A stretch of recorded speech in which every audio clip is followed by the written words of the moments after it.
অনেক ছেলেরা আছে বাপের নামে সব জমি জমা কিনে প্রবাসীরা, আবার অনেক বাপরাও আছে এত বেবুজা, ছেলে নিজের নামে জমি কিনলে বাপ মন খারাপ করে। এটা বাপের মূর্খতা, বাপের অজ্ঞানতা, বাপ জানছে না সেজন্য এটা করছে। তার সম্পদ তার নামে থাকবে, এটাই সঠিক।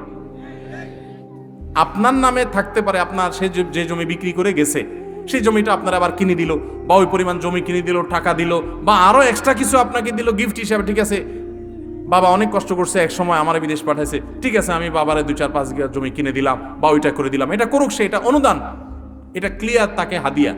আর নিজেরটা নিজের কাছে থাকবে। এই হিসাবগুলো আলাদা আলাদা না করার কারণে পরে একসময় ভেজাল হয়। আমরা হলাম, সব লোক হলো মুখে মুখে মিষ্টি, আতে আতে বিষ, দাঁতে দাঁতে মিষ্টি, আতে আতে বিষ। উপর দিয়ে বলি না না না আমার নামে দরকার নাই, সব তোমার নামে হোক। কদিন পরে এবার বলি না এগুলো তো আমার কামাই করা জিনিস। তা আগের ভেজালে ভালো ছিল, ক্লিয়ার কাট করা দরকার ছিল। প্রবাসী অনেকে ভুলটা করেন, এই ভুলটা করবেন না। ইসলাম আপনারা বলে না উজাড় করে সব ঢেলা দিয়ে এক জায়গায়, এরপরে ধরা খায়া বলেন যে আমার তো হায় হোসেন হায় হোসেন, আমার তো হায় কোপাল হায় কোপাল। যা কামাই করেন সব ঢাইলা দিছেন একদম, বইয়ের কাছে, বাপের কাছে, ভাইয়ের কাছে, মায়ের কাছে, সব দিয়ে দিছেন, নিজের হাতে কিছু রাখলেন না। এরপর দেখা গেল বউ যদি অমানুষ হয়, চম্পট। আছে না নাই?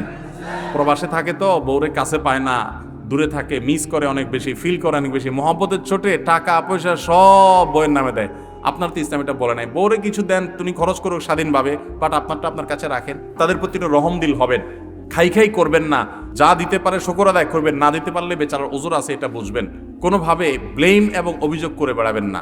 আর প্রবাসীরা যারা আছেন আমি তাদেরকেও বলি আপনারা একটু বিবেক বুদ্ধি খরচ করে চলেন। প্রবাসী ভাইরাও বুদ্ধিদীপ্ত ডিসিশন নিব, চিন্তা ভাবনা করে নিব এবং খুব হিসাব নিকাশ করে করব।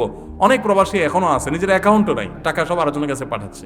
এই ভুল কাজগুলো করবেন না আল্লাহর ওয়াস্তে, এবং নিজের হাতে জিনিস রাখবেন যাতে করে কেউ আপনার সাথে বিট্রে করতে না পারে।